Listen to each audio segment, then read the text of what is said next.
Beyond the Factory Gates, Part 3.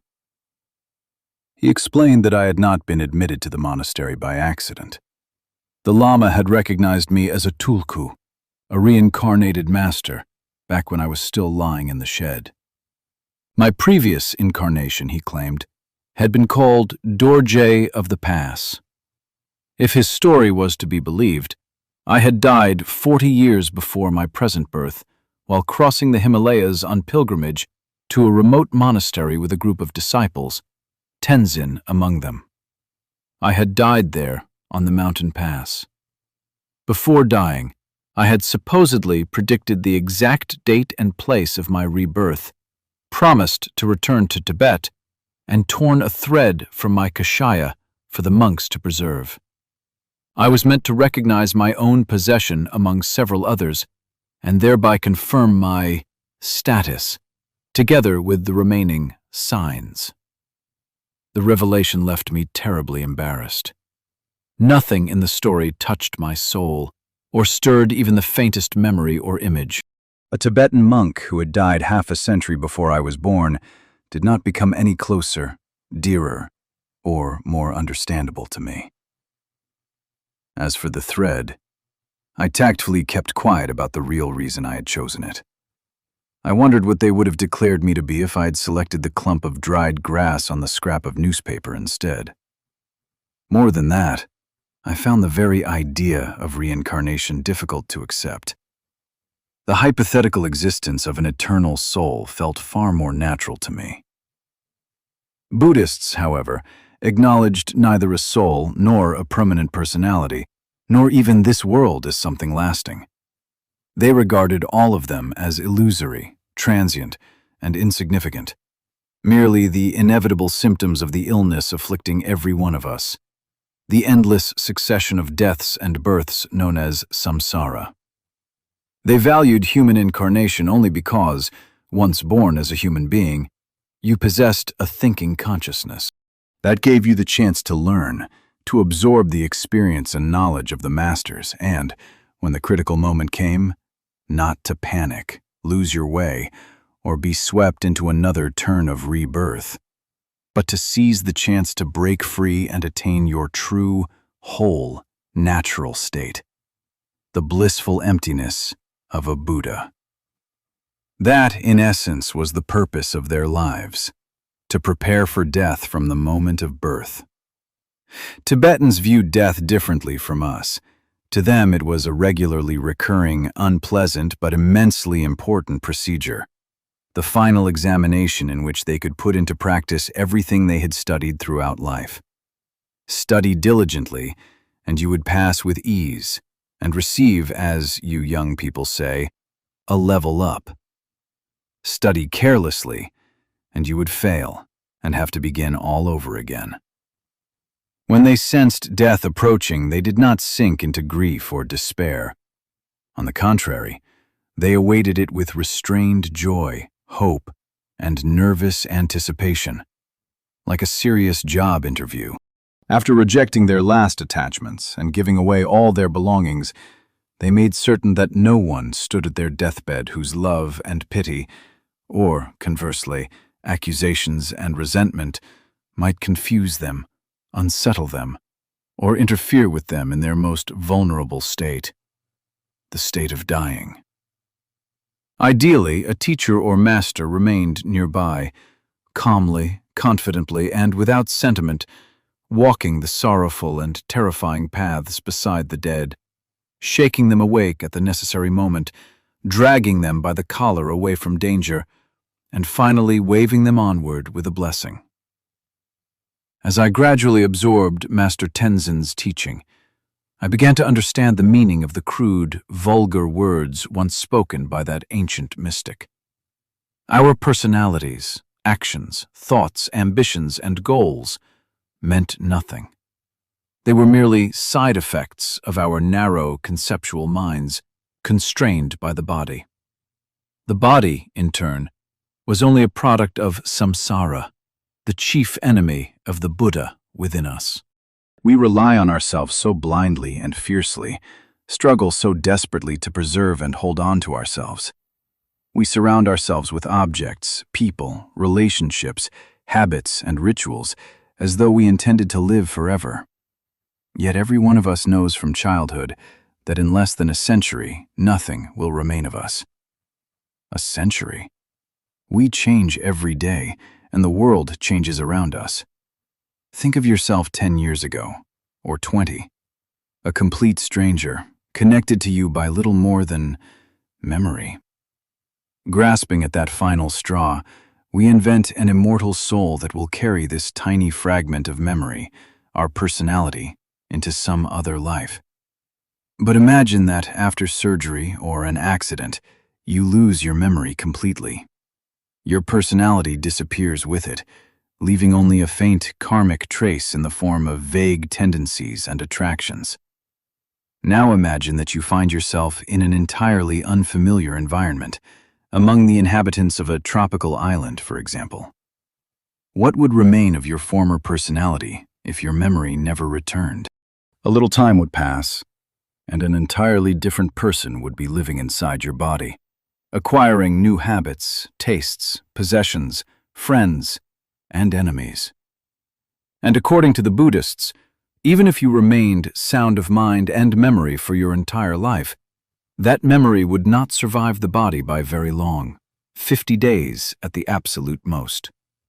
Once again, only the karmic trace would remain, determining your next birth and, under certain circumstances, the principal events of your next life. Once again we would flounder like kittens in the murky swamp of samsara, wasting our lives on things that meant absolutely nothing. Round after round. It was difficult, so difficult that I became convinced such philosophy was accessible only to sages. At first, the only thing I understood was that everything was meaningless, including my own life. It hurt. I wandered through the mountains in oppressive misery, aware that not one thought passing through my mind mattered, because every thought was produced by my ordinary, body-bound mind. If everything around me was only illusion, error, and decay, then why exist at all, especially while understanding how pointless that existence was? One day I brought these thoughts to my teacher. "How badly you misunderstand," he exclaimed in genuine astonishment. "You have plainly fallen victim to your own self-confidence, and samsara has caught you in its net again. You should never have left your native land, where you could have been trained from birth and guided toward Rigpa in the shortest possible time. Think of the heights you might already have reached. Still, it is not for me to judge you, Tulku Dorje. Perhaps in your enlightenment, you saw farther than I will ever be capable of seeing." "My name is Nikolai," I reminded him awkwardly. For one strange moment, the name Dorje felt inexplicably close to my own. A coincidence? "Then Nikolai it shall be, if you prefer." My teacher smiled gently, but did not lose the thread of his argument. To be born human is not merely meaningful, it is priceless. It means that you walked the previous path correctly, and left it correctly. Do you know how difficult it is to be born human? Oh, very difficult. Imagine an ocean the size of the universe, with a small wooden ring floating on its surface. Now imagine a blind turtle wandering through the depths of that ocean. Once every 100 years, it rises to the surface to breathe. What chance does it have of surfacing with its head inside that ring? Almost none. The chance of being born as a human being, or any other rational creature, is just as small. And what does a person do after receiving that precious opportunity? He wastes it on things that mean nothing. He spends the first third of life learning completely unnecessary knowledge, the second working at a job he hates so that he can surround himself with junk, and the final third mourning the life that is slipping away. All instead of using this unique chance to learn, study the experience and wisdom of enlightened masters, and, at the decisive moment, at least attempt to escape the wheel of samsara and recover his true nature. Yet against all common sense, people continue floundering in dubious illusions. Believers trust in some form of afterlife. Atheists believe the light simply goes out. Both remain convinced that they are exactly the person they appear to be, that their personality, just as it is, will either continue its journey or vanish. They fail to understand that personality is as changeable as everything else and is the last thing on which anyone should rely. There have been and still are other worlds where the chances of obtaining consciousness are greater. But you were born on Earth, and on Earth only a human being possesses a thinking consciousness. At the same time, consciousness cannot function here without a body, and that body must be fed, allowed to rest, and permitted to perform its natural functions. You have to eat, shit, and sleep, I whispered, then bit my tongue in alarm, certain I would be slapped for my disrespect. Instead, my master smiled and finished the saying, "Everything else is none of your business." Obtain exactly enough food not to starve, enough clothing not to freeze, and relieve yourself regularly enough not to become ill. Spend all the time that remains, and you have very little of it, studying and comprehending the wisdom of the ancients, who recognized the nature of mind before you and generously shared their knowledge. Do not be distracted by possessions or attachments. You will carry nothing into your next life, not even yourself. Our nature of mind was like the sky, infinite and without boundaries, while the provincial little mind born together with the human body was merely a cloud drifting through it. On an overcast day, the clouds appear to be the sky itself, but that is only an illusion, Tenzin taught me. There have been moments in every person's life when he came close to recognizing his own nature of mind. For a Westerner, however, these are exciting but fleeting sensations, preserved only as warm, vague memories of happiness, clarity, peace, and bliss. Everyone protects those feelings deep within because he does not understand their value or true meaning and has no idea what to do with them. Such sensations usually occur in childhood, simply because consciousness is cleaner and more receptive then. It has not yet become overgrown with the clouds and storm fronts of endless anxieties, goals, meanings, habits, tasks, and delusions that fog an adult mind. Remember those moments when a feeling of simple, unclouded happiness suddenly overwhelmed you. Happiness without a reason. The feeling when your whole being contracts in an instant of ecstasy and then expands until it covers the entire world. Peace, stillness, and simple, quiet joy with no immediate cause. Happiness not because of anything. Happiness simply because it exists. Once, a very important man from the West came to me. I will not name him, Tenzin recalled after a pause. During our studies, deeply embarrassed and stumbling over his words, he admitted that he had experienced true, limitless, perfectly unclouded happiness only once in his life. As a child, he woke one morning on his parents' farm, stepped outside, and nearly walked face first into a spider web that had been spun across the porch during the night. It was covered in dew, shimmering with every color of the rainbow, and trembling slightly in the faint breeze. Then a rooster called somewhere in the distance, and he was overwhelmed by a happiness as vast as the sky. He said that many joyful events came later, marriages to women he loved, the births of long-awaited children, successful deals, enormous wealth, power, and fame. Yet not one of those victories came close to what he had felt on that distant June morning while looking at a dew-covered web.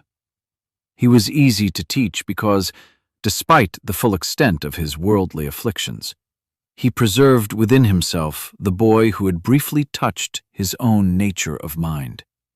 He remembered what he was meant to seek, And at the end of his life, he died correctly. I guided him myself. Did he come here to die? I asked, idly sorting through Western politicians in my mind and trying each of them in turn as my master's mysterious disciple. That is not necessary at all. Tenzin waved the question aside, rose, and placed a kettle on the tiny electric hot plate. The consciousness of teacher and student is one. Distance does not exist between them. I spent my days and nights meditating, trying to experience again the astonishing sensation that had visited me in the monastery courtyard, but nothing worked. Perhaps my passionate desire itself drove Rigpa away from me.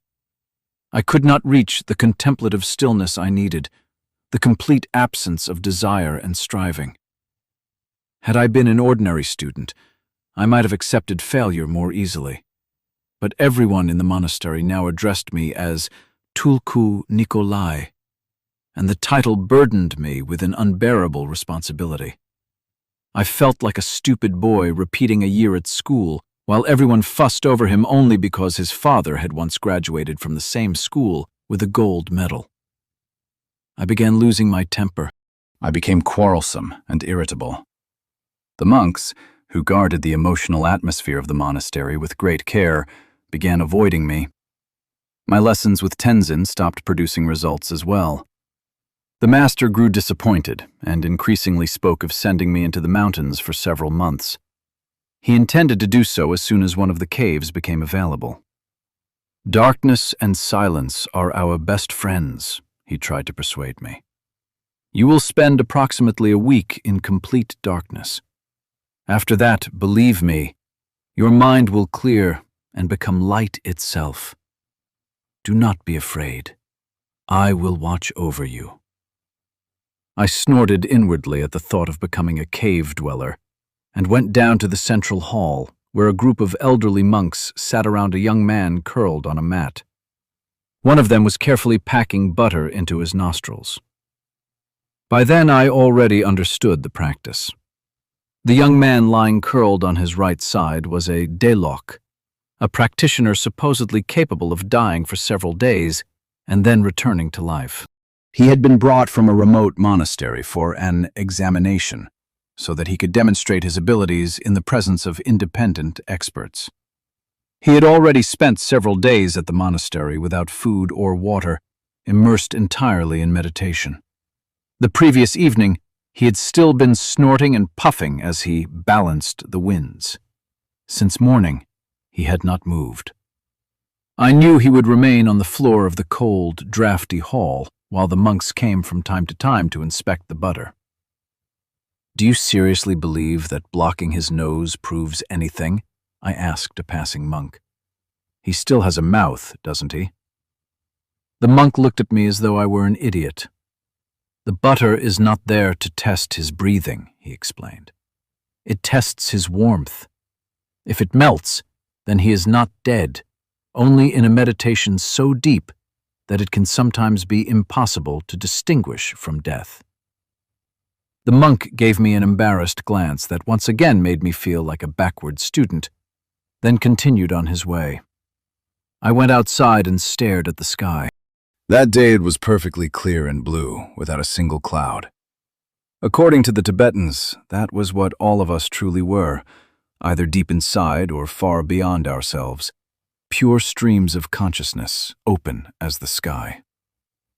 I wanted another revelation so fiercely, some sharp sensation that would at least suggest that none of this was the invention of people driven insane by the mountains. Again and again, I tried by sheer force of thought to recreate that feeling of endless, thoughtless peace and bliss. But no matter how hard I strained, nothing happened. Perhaps I had imagined it. Perhaps it had only been a hallucination. I had struck my head hard enough, after all. My eyes watered and went blind from the brilliant blue, and a headache began to build.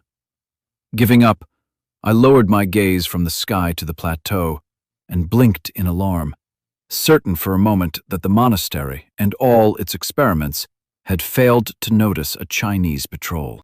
Then I looked more closely and realized that a small group of Mongols was escorting another party of foreigners, escaped criminals, pilgrims, or perhaps tourists. I narrowed my eyes, drew a noisy breath through my nose, and suddenly jumped. I tore the hat from my head, waved it, and shouted. Then I rushed down the narrow steps cut into the rock, risking a broken neck. Far away on the plateau, a figure in a familiar sheepskin coat broke away from the group and began running toward me. "Dad! Dad, I'm here!" I screamed, falling, scraping my palms on the stone, rising, and running again until I crashed into the familiar arms that smelled of coarse tobacco. Petrovich fell silent, angrily wiped the damp corners of his eyes with the base of his thumb, and grunted. "Everything here feels so real, even an old man's tears. Yet the Lama said the afterlife is like a dream you do not recognize as a dream.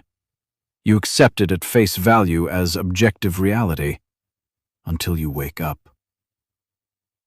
My foreman was sent to prison, and I was acquitted in absentia.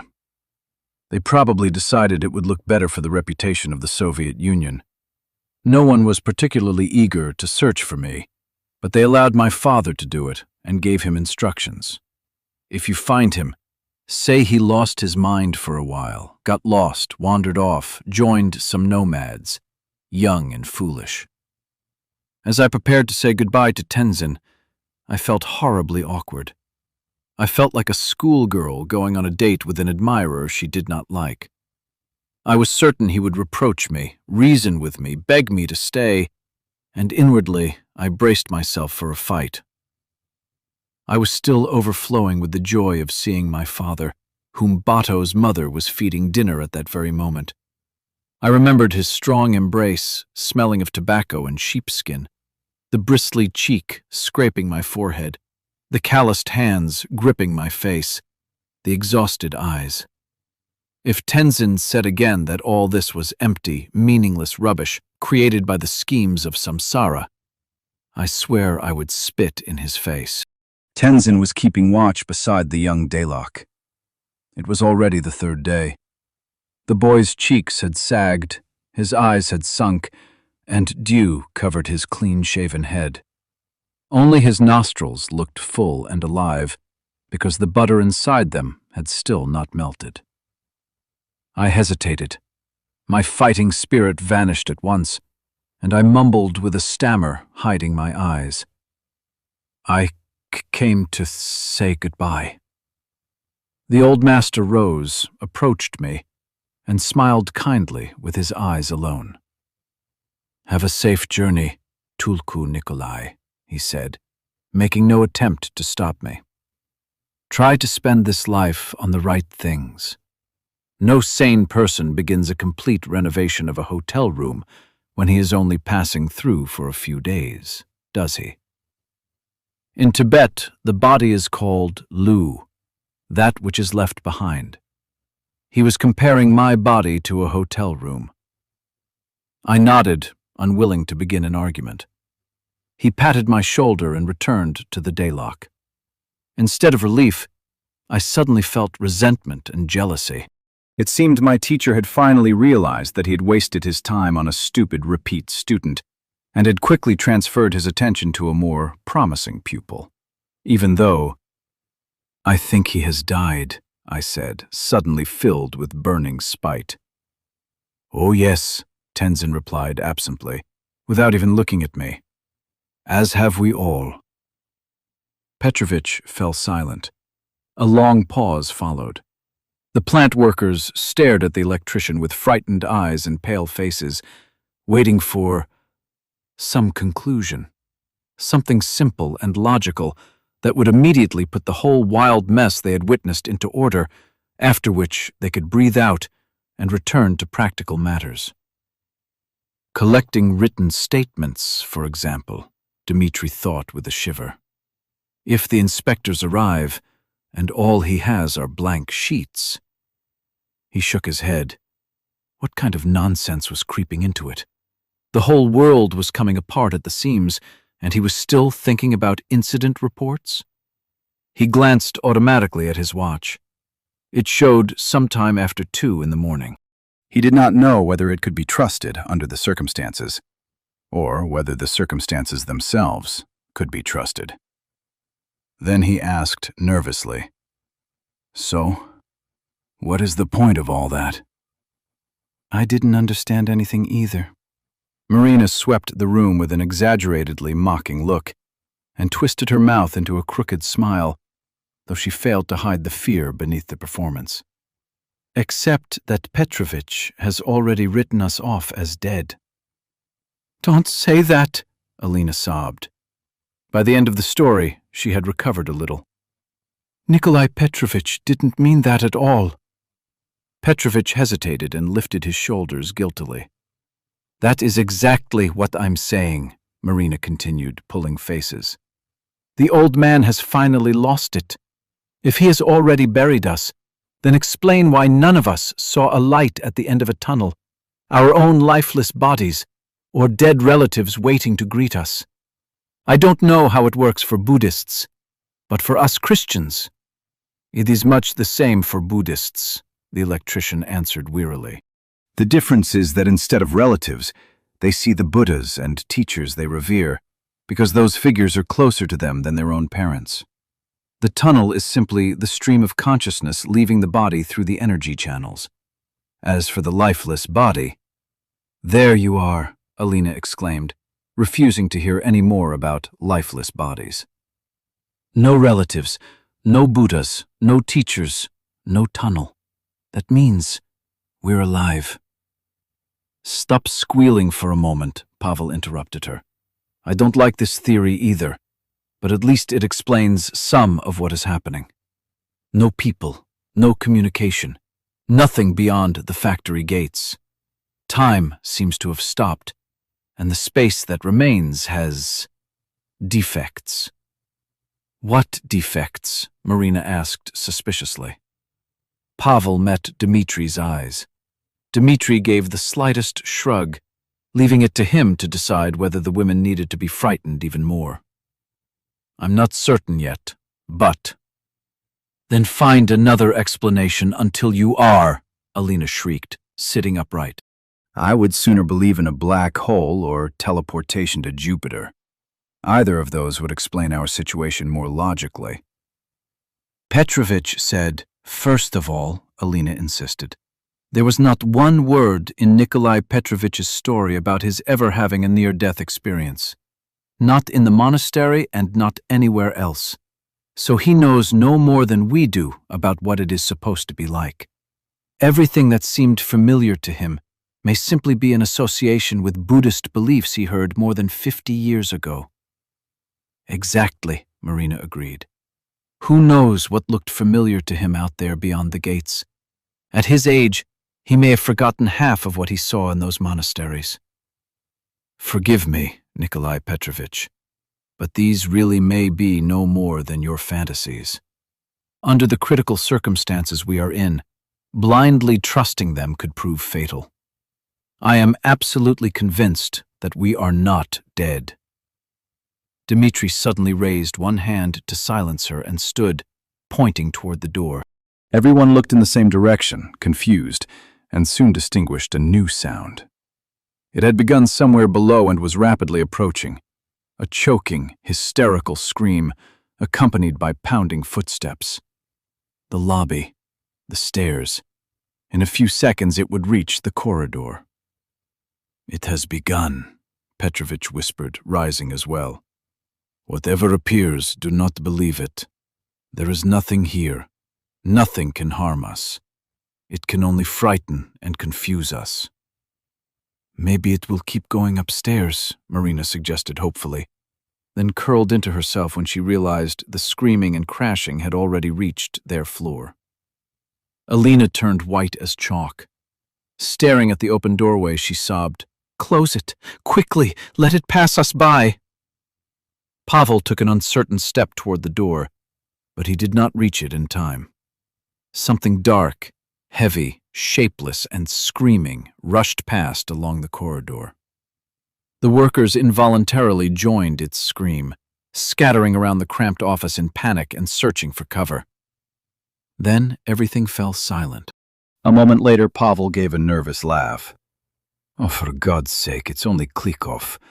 I knew someone was missing, but—" "Klikov? Oh, that asshole." Dmitri finally remembered. "I'd forgotten all about him. We need to catch him and find out what happened." They did not have to chase him. Anton Klikov, forgotten by everyone, returned on his own and peered fearfully into the office. He was soaked with sweat, overheated inside his canvas work clothes, with his petal respirator still hanging beneath his chin and his hard hat on his head. The helmet sat crookedly and had a deep dent in it, as though someone had struck it with a hammer. "God," he rasped, struggling for breath. "I thought all of you had been a dream. Out there. We have to hide. It." The workers stared at him, feeling the fear return after its brief retreat. "What is out there?" Dmitri asked, his voice trembling. "I have no idea," the anode operator breathed. "But it is enormous, hairy and pink." "Calm down, drink some water, and tell us what happened." The worker shifted his ears as he listened, then reluctantly entered, filled a cup from the dispenser, and drank greedily. His hands were shaking.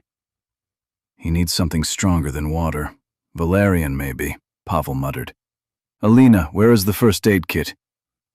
"Pavel Andreevich!" Alina exclaimed indignantly. "You know perfectly well the kits contain only bleeding control supplies. Medication is forbidden." "Maybe we can find some alcohol." "There is definitely some in the Overlord's office," Dmitri said. "We could try to reach it." Klikov finished the water and stared at his colleagues. A second earlier, his expression had been frightened but lucid. Now, it suddenly went empty.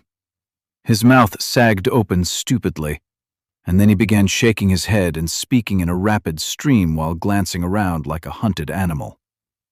"What are you all sitting around for? We have to hide. Find somewhere safe. I called the basement." Before anyone could react, he made an absurd little jump, kicking his heels almost to his backside, spun around, and ran through the doorway. His footsteps continued for a while, then stopped all at once, as though cut off. "We have to bring him back." "No," Alina whimpered. "There was something wrong with him, as if he were drugged or—" She fell silent, unable to find the right word. "He is only frightened." "Aren't you curious what frightened him?" Dmitri asked the women, but they only exchanged terrified looks. "Anything could have frightened him," Petrovich said, as calmly as he could. "But whatever he imagined cannot harm him, because—" "Right!" Marina cried hysterically. "It frightened him so badly that a hole appeared in his helmet?" "You do not understand. There is no helmet." "Have you been watching too much Matrix?" "All right," Dmitri said sharply. "We move to the cafeteria. The doors are solid, there is food, and there are at least some things we can use as weapons. We can philosophize there." He tried to conceal his steadily growing terror behind an emotionless voice. He did not know what he feared, but the uncertainty itself was the worst part. "I'm not going," Alina babbled. "It's too far, and we would have to cross the lobby where everyone could see us." "Yes, better to lock ourselves in here," Marina agreed, nodding toward the bags of food Dmitri had brought. "We already have food." "And weapons?" Pavel asked doubtfully. "There isn't even a box cutter in here." "What did you plan to use in the cafeteria? Forks?" "The kitchen has heavy chopping knives," Dmitri replied. "We can stop at the tool room and take drills, monkey wrenches, anything. They can be weapons too." "Have all of you gone completely stupid?" Petrovich groaned miserably, burying his face in his palm. "There is nothing out there. Instead of bringing your fear under control, you are feeding it. Remember the training with the afflictions I told you about? That practice was designed specifically to suppress post-mortem visions and clear the consciousness. Dmitri frowned at the old man. If nothing threatens us, all the better. But we will plan for the opposite. I have no desire to meet some pink, hairy creature that nearly caved in that idiot's skull and rely on the hope that I'm imagining it. Petrovich gave a restrained smile and raised his hands in surrender. Dmitri continued looking into the old man's eyes, and the longer he looked, the less certain he became. Perhaps it really would be wiser to calm down, sit with his legs folded like a pretzel, and wait for enlightenment. Yet against all reason, that seemed far more difficult than defending himself with kitchen knives from an unknown and apparently large monster, quite possibly an imaginary one. Someone tugged his sleeve, and he broke eye contact with the electrician with difficulty. "Come on," Pavel whispered. "One of us goes to the cafeteria, the other to the tool room. Then we meet and go down to the basement. We need to find Klikov. If he keeps running through the corridors screaming, I'll go gray before my time." He tried to smile, but failed. "May I give you one piece of advice?" Petrovich asked. Dmitri hesitated, then nodded cautiously. "Do not separate. A person alone is more vulnerable to the afflictions." "Did you learn that in the monastery too?" "No. I drew the conclusion from our own experience. Klikov was alone, and something caught him. We were together and saw nothing. The difference is obvious." Dmitri opened his mouth to point out that nothing had happened while he went alone to collect food, then remembered the singer in the medical room and the furry thing in the cafeteria. He simply nodded. "We'll respond to whatever happens. Lock the door behind us just in case." The men stepped into the corridor. After hearing the office door lock behind them, they moved cautiously toward the stairs, expecting at any moment to hear either Klikov's screams or other sounds proving that he had not imagined anything. Heavy footsteps shaking the walls, perhaps. A deep, guttural growl. The smell of a zoo.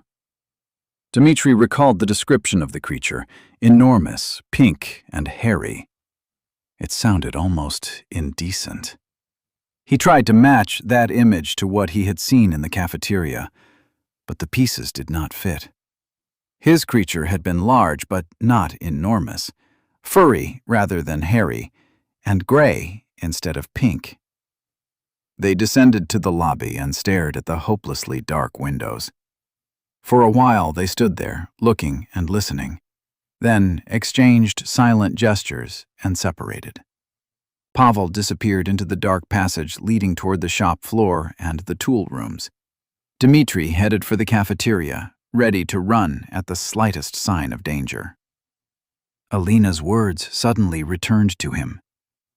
"There was something wrong with him, as if he were drugged or—" He had noticed it too. It had seemed less like Klikov than someone else wearing Klikov's body. The phrases he used. "What are you sitting around for? We have to hide, somewhere safe." The ridiculous jump that nearly brought his heels against his backside. None of it suited the confident, unpleasant man who had recently been asserting his rights and refusing to write an incident statement. For some reason, it reminded Dmitri much more of his daughter Ksenia skipping rope with her friends. The comparison was so absurd that it surprised him. Then the thought of his daughter answered, with a dull ache in his heart, a pain he had thought he had already survived, treating her contempt and hatred philosophically. She would grow older, he told himself. One day, she would understand. His wife, Yelena, had been dying of cancer for 15 years. For the first 5, he had endured the changes in her honestly and steadfastly. The lively, fit woman he had known would swell under hormones into someone puffy and hysterical, then shrink into someone wasted, flabby, and apathetic. He worked 3 jobs to pay for treatments not covered by the state insurance system, dragged her through hospitals, folk healers, shamans, and experimental clinics, and raised their daughter at the same time. He did what he could. Whether he did it well or badly was not for him to judge. At first, he had hoped desperately and believed that his wife would soon go into remission. But when the endless courses of chemotherapy that exhausted the entire family led not to remission, but to a succession of amputations, he began to wait for a different kind of release, with sorrowful resignation. Her right leg was removed gradually, piece by piece. The left went all at once. Then came ribs, portions of the pelvis, and various soft tissues. Yelena was disappearing before his eyes, but she would not die. When the doctors began discussing the removal of her arms, Dmitri could bear no more and left. He simply could not continue. Not for another second. Bedpans, 1-phi lines, injections, screams of pain and rage, feeding her with a spoon, bathing her, the smell of dirty diapers and medicine that seemed to fill the entire world, the steadily diminishing body he had once loved, and now regarded with nothing but horror and revulsion. He had lived in hell for 5 years, patiently and steadfastly fulfilling the duties he had accepted as husband and father. 5 entire years.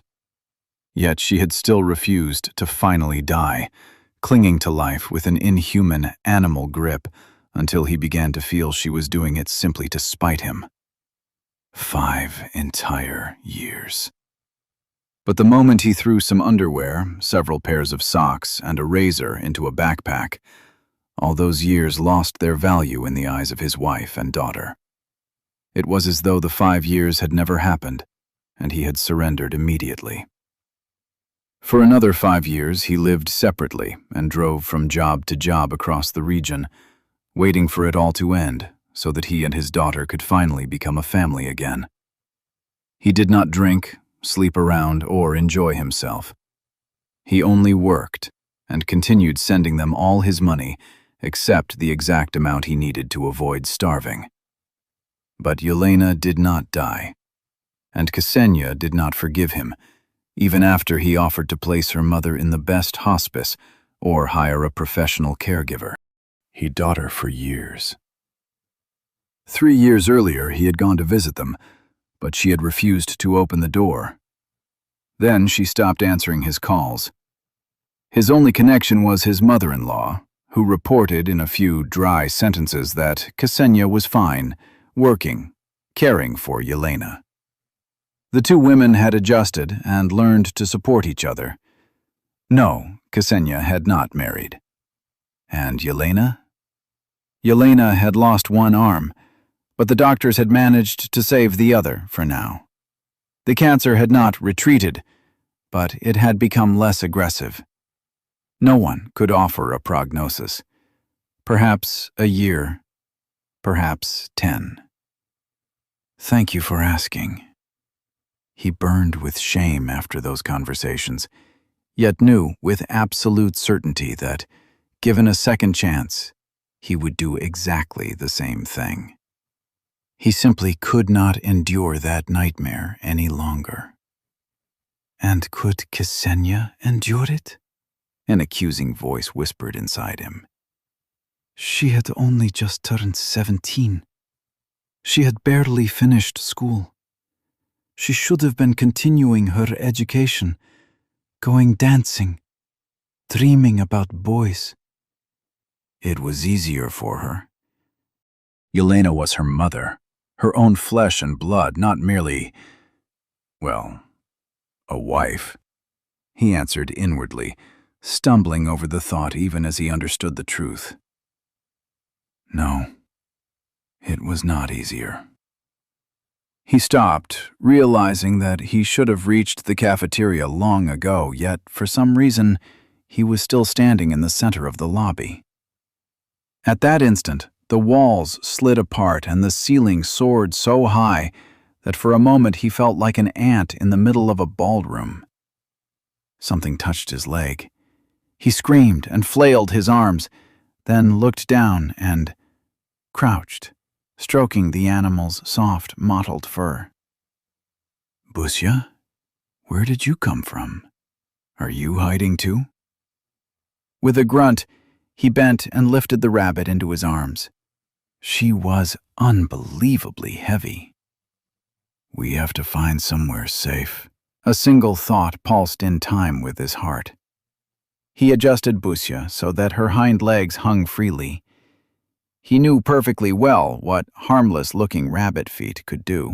Once she had kicked and scratched him badly enough that Grandma used an entire bottle of brilliant green antiseptic on him.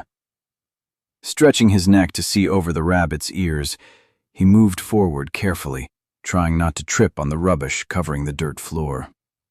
Going down into the basement had been a mistake, of course, but there had been nowhere else to go.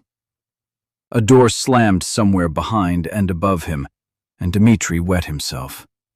Panting and swallowing tears of terror, he hurried toward the far wall where he hoped to hide. The silence dragged on. Alina and Marina sat pressed against each other on the tiny couch, watching Petrovich with wary eyes. Their attention made it very difficult for him to think. He rose, poured himself a cup of water from the dispenser, took a sip, and grunted in surprise at the fact that the water felt like water. "What are you smirking about?" Marina asked suspiciously. He shrugged, finished the water, and regretted not remaining alone. Under the women's fixed and somehow hostile stares, he would never be able to practice. Not that he truly knew how to practice in the first place. No, it was better to remain in a group. Something told him that minds gathered together would be less vulnerable to the afflictions than scattered minds left alone with their fears. He should never have allowed the men to leave. God knew where their thoughts might carry them. Klikov had already been pulled under. The bardo was like a dream. Visions could torment you without your ever realizing they were visions until you woke. And here, there was nowhere to wake up to. "Nikolai Petrovich," Alina asked timidly, "I listened very carefully to your story, but I still don't understand why the Tibetan monks wanted so badly to escape life. Is living a bad thing?" "Living is good," the electrician answered thoughtfully. Then he gave a satisfied little grunt, smiled, and completed the familiar quotation. "And living well is even better." "This is no time for jokes," Marina snapped. "I'm not joking." Petrovich walked around the small office and looked at Dmitri's monitor, where the corporate chat still displayed his final message. Then he searched the bags, pulled out several sandwiches, and tossed them to the women. He kept one for himself. "Thank you." Alina managed a strained smile as she unwrapped the plastic with trembling hands. "The difference between us and Tibetan practitioners is that we have nothing with which to compare this life," Petrovich said, straightening the paper-thin slice of cheese on his bread. "We know nothing else. From early childhood, we are taught that being born is a great stroke of fortune. In recent decades, people have also been force-fed the belief that there is nothing before or after this life, so we must extract the greatest possible pleasure and profit from it. In reality, that is complete nonsense born of universal human ignorance. Life is a regularly repeated event, monotonous, and filled with the same tasks, worries, pleasures, and desires, as well as deprivation, failure, and grief. We cling to our lives and fear death only because samsara conceals our true nature.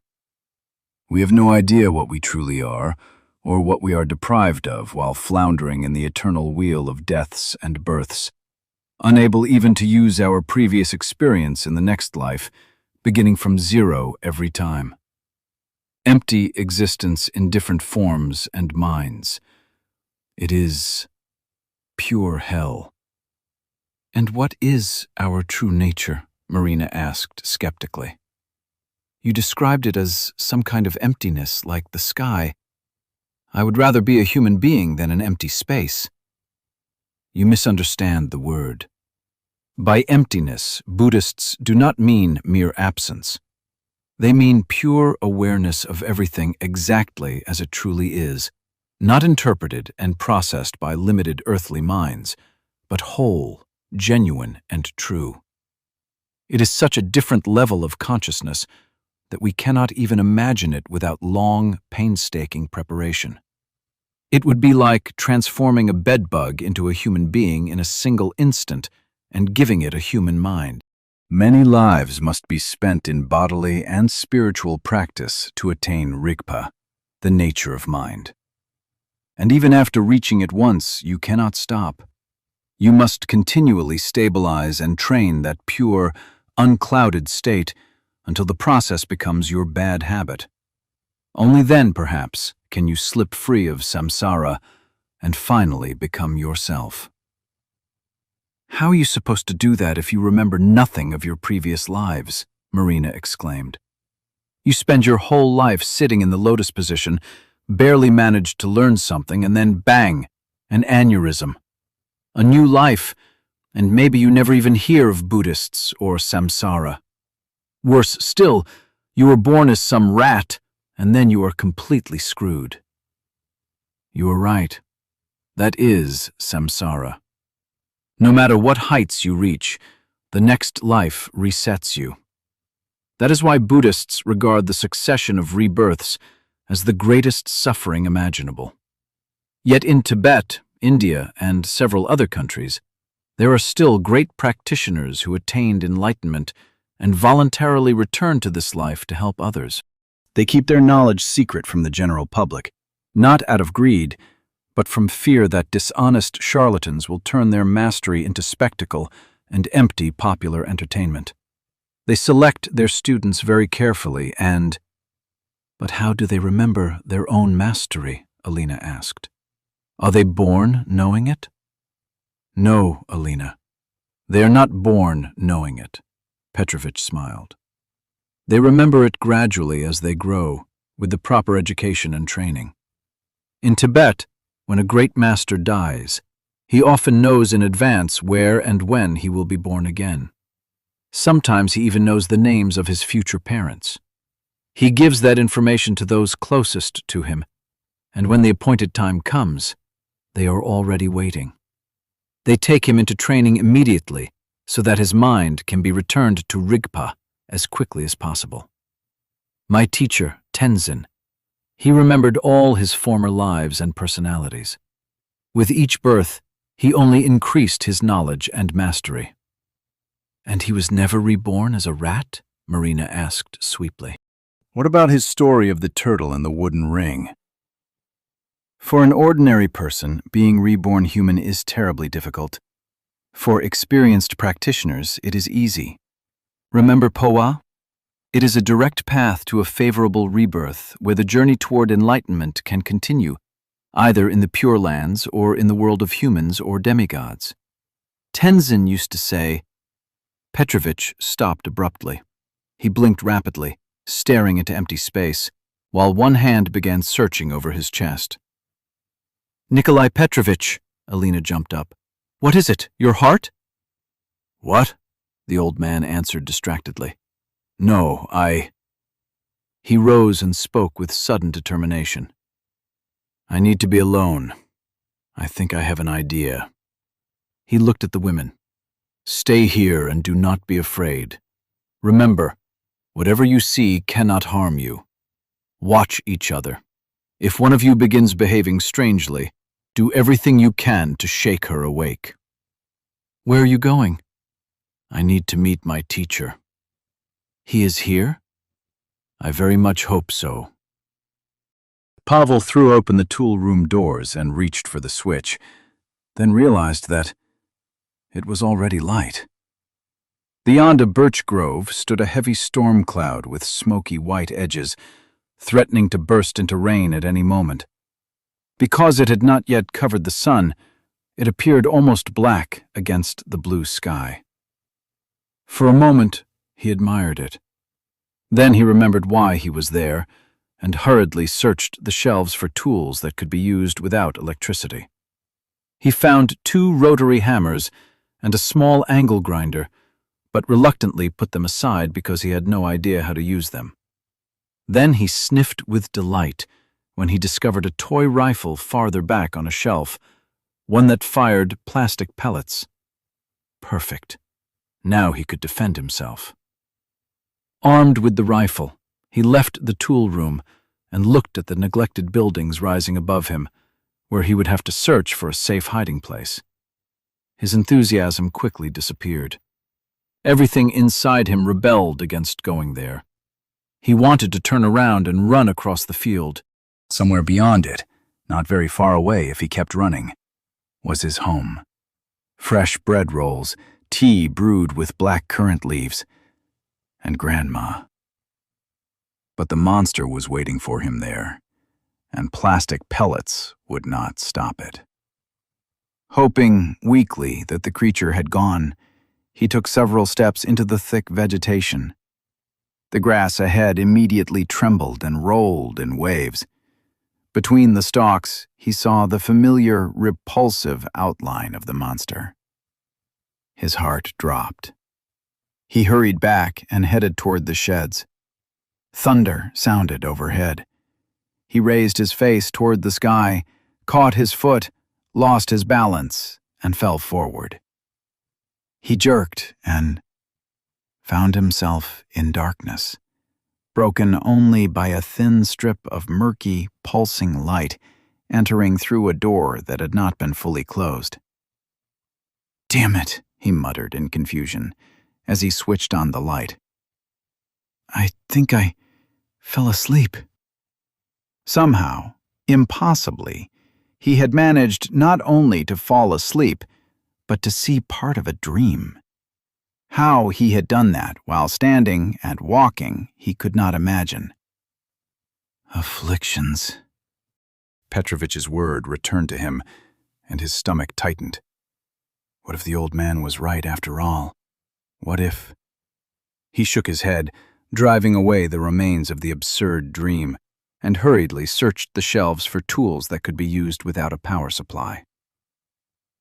Klickoff's disjointed account of something pink and hairy pursuing him returned at the worst possible moment.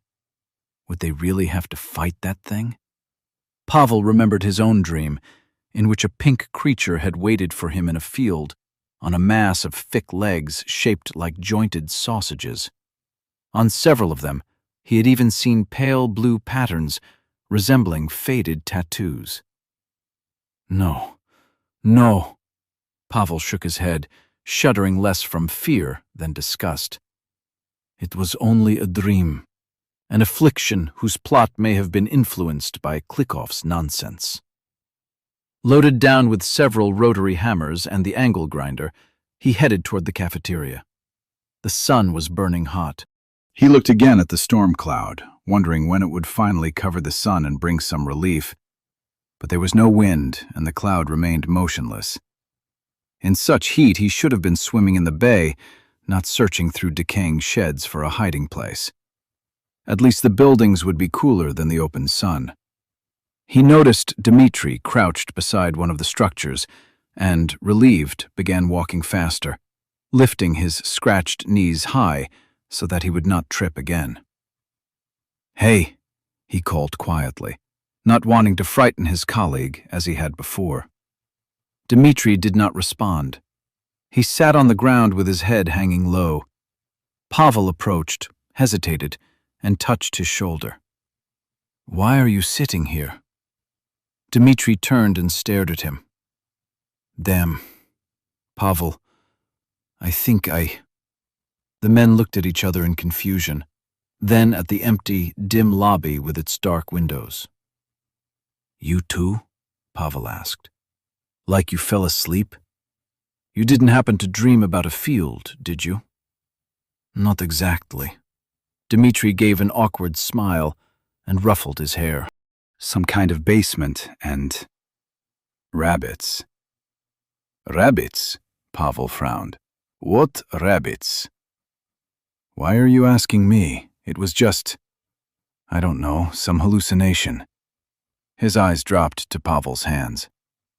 You brought the tools. Yes, I found the few things, Pavel mumbled. Listen, did you happen to see a monster? Pink and hairy? A pink monster?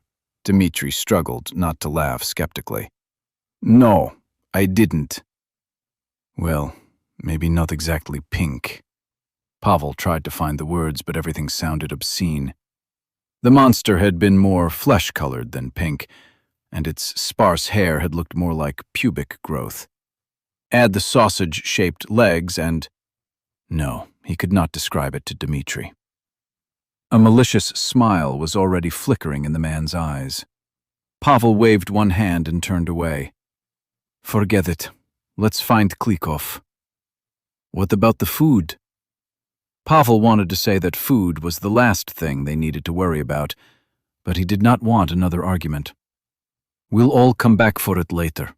We need to get Klikov out of the basement as soon as possible. Being alone down there is probably pulling him under already. They headed toward the stairs to the lower level. Pavel suddenly realized that his dream had been highly metaphorical and reflected his deepest fears. In chasing after his own wife, he had exhausted his last nerves and lost the final remnants of his dignity. No wonder he had dreamed of himself as small, helpless, and alone, going into a battle he could not possibly win with a toy rifle. A battle against a many-legged creature whose limbs most closely resembled male genitals. Another coin in the collection supporting Petrovich's theory. Dmitri, meanwhile, was also thinking about the meaning of his dream. He remembered the rabbit, enormous, almost too heavy to lift. It occurred to him that, in that strange nightmare, he may have projected his daughter's problems onto himself. She was carrying an unbearable burden with the last of her strength, yet could not even consider putting it down because there was no one else to take it. Her father had done everything possible to remain far away from them. Petrovich reached the break room, pushed a pile of magazines off the sagging couch, and sat down to prepare himself. He had not meditated for years, although before retirement he had done so before every event of even moderate importance, an assessment, a serious conversation with management, or a long drive which he disliked because he was a poor driver. Meditation cleared his mind, restored his concentration, and placed him in the proper state. He rolled his shoulders to align the central channel running along his spine, breathed loudly several times, then arched his back until a small hollow formed above his waist, and placed his hands on his knees, palms down. Tenzin himself had recommended this posture instead of the traditional lotus. The exact position was not very important. It only had to be comfortable, with the back straight. During meditation, sit like a mountain, he remembered his teacher saying. He performed several breathing exercises, but the familiar sensation of peace and thoughtlessness did not come. He doubted that anything would work. There was no spine here, no nose, no breath, no sagging couch. Everything was an illusion. He had no body to sit like a mountain. His body was probably lying in a hospital morgue, while his stunned, tear-soaked wife waited for the certificate that would allow her to claim it. He shifted uneasily. Nothing would work with thoughts like that. Of course it will not work if you doubt. Tenzin's hoarse voice rustled through his mind. Reject all doubt. Do not try to chase your thoughts away. You are human. Thinking is natural for you. But do not cling to thoughts or hold them in place. Let them come and go. Let them flow through you like water along a riverbed.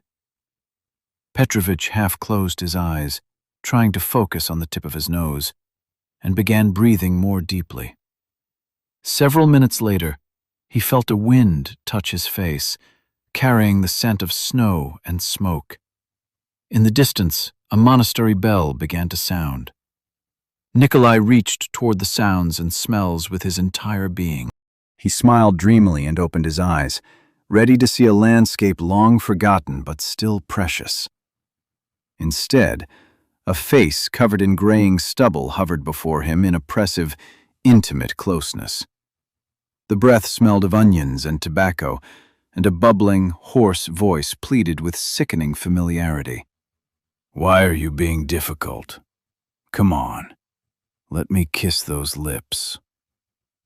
Petrovich twisted away from the cracked lips reaching for him, from the revolting stubble scraping his skin. He shuddered and tried to shrink away from fingers that had closed gently but insistently around his neck. He jerked backward. Had he been sitting on a chair, he would have fallen over, but the couch caught him softly. "What the fuck was that?" he rasped, gasping as he scrubbed his cheek furiously with the back of his hand, as though someone's lips had truly touched it. A man's lips, for God's sake. Afflictions. The most terrible fears buried, perhaps, at the very bottom of consciousness. That was the bardo of death. Unrestrained by anything, they rose to the surface, and there was nowhere to hide from them. You could neither escape nor bury them again. The worst nightmare imaginable was nothing beside the nightmares of the bardo, because there was no waking from them. But why would I have nightmares like that? Nikolai wondered, trying to recover. Nothing like that ever happened. Or did it happen, and I simply don't remember? He tried to recall the face, but could not. It had been too close and therefore blurred. A patch of stubbled cheek, a pimpled, bulbous nose, teeth yellowed by tobacco, and a voice full of wet, rattling hoarseness that made him want to clear his own throat. Yet none of it touched a single string in his memory. "Klikov, wake up! Antosha! Hey, asshole!" The voices were close and sounded familiar. His brother must have come back for him, but Klikov could not answer. He had finally found a safe hiding place where the monster could not reach him, but the effort had cost him so much that every small movement now produced a gnawing pain in his chest. All he could do was blink and breathe with difficulty. He did not want to blink. If he opened his eyes, he would see the pendulum. A bad pendulum. Not the kind in an old grandfather clock. A very bad pendulum, with a brown tongue hanging out, wet trousers with a pressed crease, surrounded by clouds of suffocating smoke. Smoke. What would he do when he could no longer breathe? "Klikov, for fuck's sake!" Anton squeezed his eyes even more tightly, hoping the voices would leave him alone. Then he cried out and opened them, full of terror and wounded resentment. "What the hell?" he whispered, staring at the colleagues bending over him. "Company, rise and shine!" Pavel thundered, forcing a smile in an attempt to encourage the anode operator he had just struck with a heavy slap. No matter how hard he tried, the smile remained strained. They had found the poor man wedged into a corner of a tiny cleaning supply closet. It had taken them almost 5 minutes to wake him, and that frightened them badly. What if all of them were gradually being pulled deeper and deeper, slowly and inevitably, until they completely lost their connection with reality and drowned in their nightmare visions? Reality, Pavel thought bitterly. This is more like waking from one nightmare inside another. "What did you dream about?" he asked, after Klikov recovered a little. "Damn it, I didn't mean to fall asleep. I went down into the basement and..." "So, what did you dream?" "Does it matter?" Klikov stood and looked around in confusion, then faced the other men. "I didn't see anything." "And that is why you were whining like a frightened puppy?" Dmitri raised one eyebrow. Klikov gave him a hostile look and answered with deliberate precision. It was a nightmare. Satisfied. I didn't see anything because I closed my eyes. I was afraid. Satisfied. I closed them so I wouldn't see. He faltered and looked away. The pendulum. A pendulum? Pavel scratched the back of his head. What about the monster? The pink one that dented your helmet? What helmet? What monster? Klikov stared at the supervisor with contemptuous confusion. Pavel, you're talking about your monster again, Dmitri interrupted. I understand that you want to find some connection, but these were only dreams. All right. Pavel patted Klikov's shoulder. You shouldn't stay alone until we understand what is happening. Let's go back to the women. They are probably worried. He stepped out of the closet, turned the corner, and immediately swore loudly. The power tools crashed to the floor. Dmitri came out behind him and froze. The corridor they had used to reach the closet had disappeared. The cleaning closet was now the final door before a solid dead end. What is happening? Dmitri whispered. We came from there. You remember, don't you? Pavel nodded, running his hands over the blank wall. I remember. Klikov, do you remember? He shrugged. I'm not sure. I was not exactly myself. Let's move. Pavel picked up the fallen tools and handed the angle grinder to Klikov. If the space has started shrinking, that cannot mean anything good for us. They hurried back along the corridor, fearing at every turn that they would face another dead end. After some time, they reached the stairs with relief. Alongside that relief, Dmitri felt a deep and oppressive terror. He had been in the basement many times. He might not have known it like the back of his hand, but he knew where the electrical switch room and heating station were located. They had been in that very wing. Now nothing remained except the corridor, a long, tiled intestine. His last hope that the entire situation was merely a misunderstanding caused by poisoning was fading away.